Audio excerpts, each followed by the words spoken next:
74 કરોડ રૂપિયાના ખર્ચે અટલ બ્રિજ અમદાવાદને ભેટમાં મળ્યો. આ બ્રિજની ઉપર આવતીકાલથી એટલે કે 31મી ઓગસ્ટથી કોઈ પણ મુલાકાતી 30 મિનિટથી વધુ રોકાઈ નહીં શકે.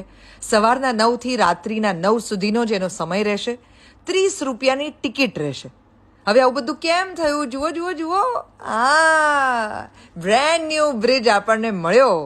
સફેદ રંગનો આવો સરસ મજાનો બ્રિજ, અને એની ઉપર આપણા થૂંકણ વીરોએ જે પોતાનો આહાહા કેર વર્તાવ્યો છે. જુઓ જુઓ જુઓ જુઓ, આપણને આટલું નવું કંઈ મળ્યું હોય જેમાં 74 કરોડ રૂપિયાના આપણા ટેક્સના પૈસાનો ખર્ચો થયો હોય, અને તોય આપણને એમ થાય કે અરે લાવ ને આની ઉપર પાનની પિચકારી ના મારું તો જીવનમાં મજા નથી પડતી.